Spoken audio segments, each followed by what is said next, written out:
Bonjour mesdames et messieurs, bon réveil, bienvenue dans ce journal. Les échanges commerciaux de l'Afrique avec le reste du monde ont augmenté de 200% depuis les années 2000. C'est avec le Brésil, la Chine, l'Inde, la Corée du Sud et la Turquie sont passés de 1% à 30%. Les spécialistes prévoient qu'ils vont atteindre les 50% d'ici 2030. En Côte d'Ivoire, le niveau des échanges est évalué à 34%. Avec ces avancées notables, la problématique du financement en Afrique demeure l'un des enjeux à relever pour l'ensemble des gouvernements d'Afrique. Que faire? Une réponse adéquate doit être trouvée pour aider l'Afrique à moderniser et à développer son économie. Dans cette optique, les experts du financement africain et ceux du financement islamique vont échanger 2 jours durant sur cette opportunité. Noël Niayo. Stimuler le développement du marché local et international de la finance islamique en Afrique et singulièrement en Côte d'Ivoire pour accélérer la croissance inclusive des économies africaines. Voilà qui motive la tenue du Forum Afrique de la finance islamique avec un objectif clairement affiché. Il s'agit de rendre nos économies plus dynamiques et plus compétitives afin de rassurer nos jeunes sur l'avenir et d'éviter l'amplification de ces phénomènes migratoires qui prive l'Afrique, il faut le souligner, de l'une de ses principales forces, l'abondance de sa main-d'œuvre. Car, comme chacun le sait, il n'est de richesse que d'hommes. Comment apporter des réponses adéquates à ces besoins de financement? 48 heures sont nécessaires. Experts financiers islamiques et africains vont examiner toutes les pistes de réflexion. Parmi celles-ci, besoin de financement des économies africaines en marche vers l'émergence, rôle du secteur financier. Les réponses à cette problématique et autres vont amplifier la coopération arabo-africaine qui se justifie amplement. 3 Arabes sur 5 sont africains et que presque la moitié des pays membres de la Ligue des États arabes, 10 sur 22, sont en Afrique et que leurs économies contribuent pour plus de 33% du PIB du continent africain. Acte 1, signature d'une convention avant la fin des travaux. Signe de la bonne disposition des responsables de la finance islamique à contribuer au financement des économies africaines. En Côte d'Ivoire, ce financement qui date de 2004 s'évalue déjà en une centaine de milliards de francs CFA et entend se poursuivre pour aider la Côte d'Ivoire à aller résolument vers l'émergence. À l'initiative de la BAD, la Banque africaine de développement, une réunion consultative de haut niveau sur l'énergie se tient en ce moment à Abidjan. Objectif, trouver un nouveau deal qui met l'accent sur les opportunités en matière de production d'électricité, notamment en Afrique. Le Premier ministre Daniel Kablan-Duncan a réaffirmé l'engagement du gouvernement ivoirien à doper sa croissance via un secteur énergétique puissant. Lansine Bakayoko, Adama Kone. Le nouveau schéma que la Banque africaine de développement BAD propose pour l'émergence effective du continent noir met l'accent sur l'amélioration substantielle de l'offre énergétique, d'autant que l'énergie représente pour l'activité économique ce qu'elle le sent pour le corps humain. On va pousser sur l'énergie. Il faut accélérer tous les efforts pour avoir l'électrification universelle en Afrique. On avait dit 2035. Mais je crois qu'avec la volonté nécessaire, la politique nécessaire, il faut accélérer vers 2025. Le potentiel est là et il ne reste plus qu'à réaffirmer la volonté politique. En Côte d'Ivoire, cette volonté politique est clairement affichée avec l'intensification des projets liés à la production de l'énergie. Grâce au partenariat public-privé PPP, de nombreux projets structurants ont été mis en œuvre, notamment à Zito et Cyprel.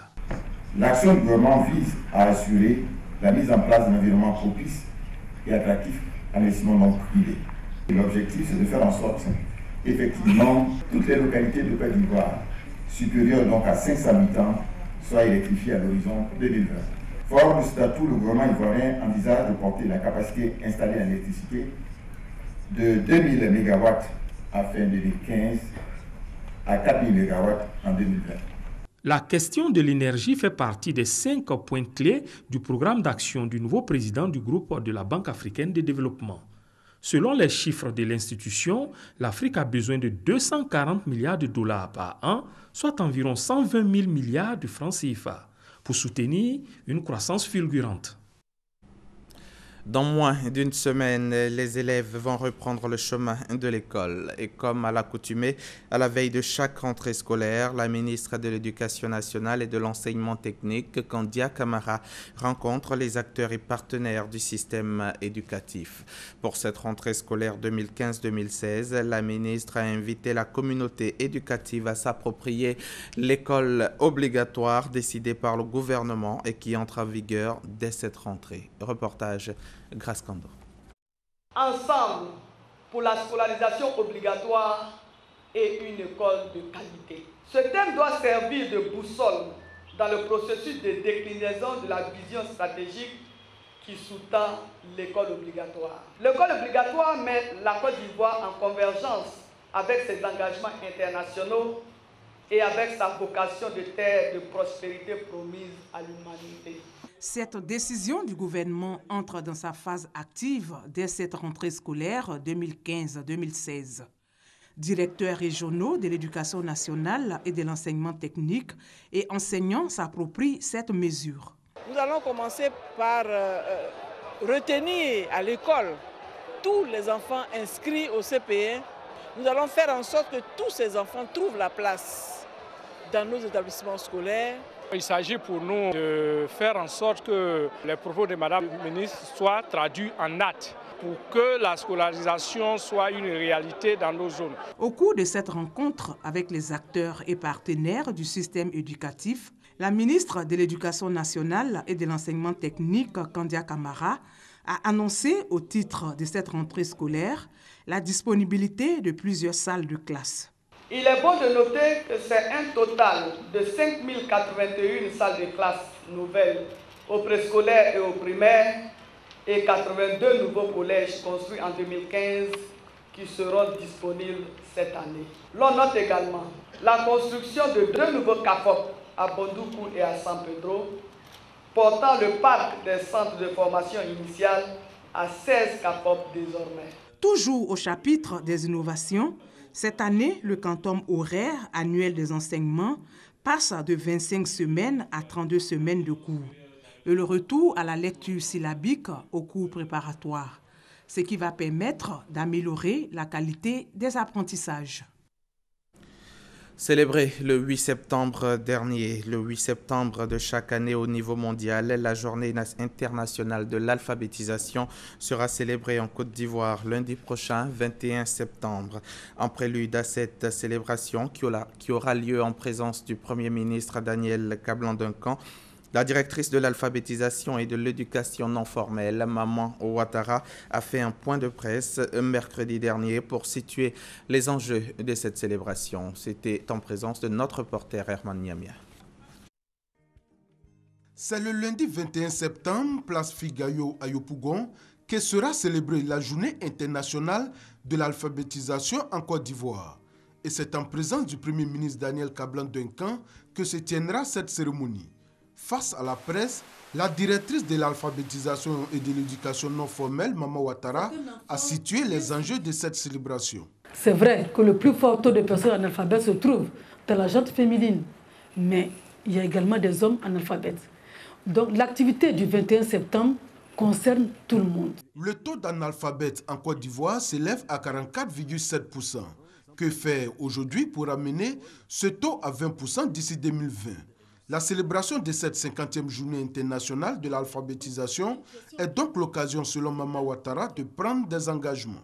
La personne analphabète pense que ce n'est pas important. Si mes enfants vont à l'école, moi j'ai quoi aller chercher à l'école? Non. On peut apprendre à tout âge. Ça, il faut qu'on le leur dise. À tout âge, on peut apprendre. Il suffit d'avoir de la volonté. Vous gagnerez à savoir lire, écrire et calculer, pour améliorer ce que vous faites d'habitude, mais pour qu'il y ait un plus dans votre quotidien. Pour atteindre ces objectifs, la Côte d'Ivoire peut compter sur les 7 671 centres d'alphabétisation et les 12 089 animateurs répertoriés. Un centre de sénologie existe désormais au CHU de Treichville. Ce centre, premier du genre avec un équipement de pointe, va améliorer les capacités de diagnostic et de prise en charge des pathologies mammaires chez la femme. Le cancer du sein est cause de mortalité chez la femme, rappelons-le. Cette unité de sénologie a été inaugurée récemment en présence de la ministre de la Santé, Raymonde Goudou-Kofi. Konaté Moussa. Le cancer du sein est une prolifération anormale de cellules de l'organisme au niveau du sein. C'est le cancer le plus fréquent chez la femme. Selon le Programme national de lutte contre le cancer, 2448 nouveaux cas sont diagnostiqués chaque année et 1223 femmes meurent en Côte d'Ivoire. La pathologie fait donc rage. L'État ivoirien veut apporter une réponse efficace. Une unité de sénologie est maintenant installée au CHU de Treichville. Le centre de sénologie, qui est le premier du genre dans le secteur public, va aider donc au diagnostic clair et indiscutable, au traitement précoce, à réduire le délai du diagnostic, à choisir le traitement optimal des affections mammaires et par conséquent va permettre de sauver de nombreuses vies. Le centre de sénologie est doté d'un plateau technique ultramoderne, des appareils de dernière génération pour le dépistage systématique du cancer du sein chez la femme et favoriser ainsi une meilleure prise en charge. Cette bouffée d'oxygène est le fruit d'un partenariat entre l'État de Côte d'Ivoire et le laboratoire Roche. Nous avons identifié avec nos partenaires du gouvernement ivoirien les différentes barrières, à savoir l'ignorance des populations, le manque de spécialistes, le manque de matériel pour le diagnostic et enfin le coût élevé des médicaments. À chacune de ces barrières, nous avons adressé une réponse avec la mise en place de campagnes de sensibilisation, la formation des médecins, mais surtout la mise en place de matériel de diagnostic, la première unité de mammographie avec l'échographie, avec l'élastographie en Afrique de l'Ouest que nous mettons à la disposition des populations. C'était vraiment le cri de cœur des patientes de Côte d'Ivoire qui ne pouvaient pas faire leur dépistage, pour la plupart d'entre elles à cause des coûts. Et c'était aussi le cri de cœur des praticiens. Aujourd'hui, le cancer du sein peut se guérir dans 9 cas sur 10 lorsqu'il est découvert tôt. Et l'ablation du sein n'est pas obligatoire. Cette unité de sénologie va certainement contribuer à la réduction de la mortalité liée au cancer du sein chez la femme. 5 000 francs, c'est le montant fixé pour l'ensemble des examens composés de la mammographie et de l'échographie. Les femmes sont donc invitées à se faire dépister. Les jeunes promoteurs des régions du Tongpi et du Cavali à l'ouest de la Côte d'Ivoire ont reçu des financements pour leurs projets. Pour le Tongpi, ce sont 157 millions de francs CFA et pour le Cavali, 87 500 000 francs CFA qui ont été décaissés par l'agence Emploi Jeunes. Les cérémonies de remise de chèques aux bénéficiaires se sont déroulées à Mans et à Guiglo en présence de plusieurs membres du gouvernement. Le témoignage d'Ève Boué. Dans la région du Tongpi, ce sont 157 millions de francs CFA décaissés au profit de la jeunesse pour 315 projets. Les premiers bénéficiaires ont reçu leur chèque des mains du ministre d'État, ministre du Plan et du Développement, Albert Touakes Mabry, et du ministre chargé de la promotion de la jeunesse et de l'emploi des jeunes, Sidi Touré. Au nom du gouvernement, Albert Touakes Mabry a indiqué que des efforts complémentaires seront consentis pour la jeunesse du Tongpi. C'est une région très peuplée, près d'1 million d'habitants, très jeune également, avec une proportion de jeunes qui dépasse les 50%. Et je voudrais dire que nous aurons certainement besoin d'un accompagnement supplémentaire, mais j'indiquais que ce que le ministre de la Jeunesse et de l'Emploi jeune en train de faire était quelque chose d'exceptionnel. Les jeunes du Cavali ont eux aussi reçu leur part du gâteau de l'opération Agir pour les jeunes. 87 500 000 francs CFA pour 301 projets. La ministre de la Solidarité, de la Famille, de la Femme et de l'Enfant, Anne Désiré Ouloto, et le ministre Sidi Touré, remettant les chèques aux bénéficiaires, les ont exhortés à tourner définitivement le dos à la violence et à se mettre au travail pour gagner le pari de l'indépendance économique. Il faut qu'ils comprennent que leur place ne se trouve pas dans la rue, mais que leur place se trouve là où il faut travailler. Et nous invitons par ailleurs tous ceux qui invitent nos jeunes dans les rues à véritablement comprendre que les jeunes attendent d'eux des propositions concrètes qui puissent les aider à sortir du chômage. Toutes les populations du Cavali en général veulent la paix. C'est ce qui permet donc la réalisation de tous ces projets et je voudrais simplement les exhorter à persévérer et à faire en sorte que notre région, n'est-ce pas, prenne le train de l'émergence qui est aujourd'hui donc cette priorité du président de la République. Des bénéficiaires heureux promettent bien utiliser ces fonds. Notons que la dotation de cette opération est passée de 1 milliard à 4 milliards de francs CFA et permettra à 10 000 jeunes sur l'étendue du territoire de bénéficier des bienfaits de l'emploi. L'Aïd el-Kébir, ou la fête de Tabaski, sera célébrée le 24 septembre prochain sur l'ensemble du territoire. L'annonce a été faite par l'imam Sekou Sila, porte-parole du COSIM, le Conseil supérieur des imams en Côte d'Ivoire. Ce jeudi, à la grande mosquée de la Riviera Golfe, la fête de la Tabaski est la fête la plus importante de l'islam. Elle commémore la soumission d'Abraham à Dieu qui a ordonné de sacrifier son fils Ismaël. Reportage Christelle Nda.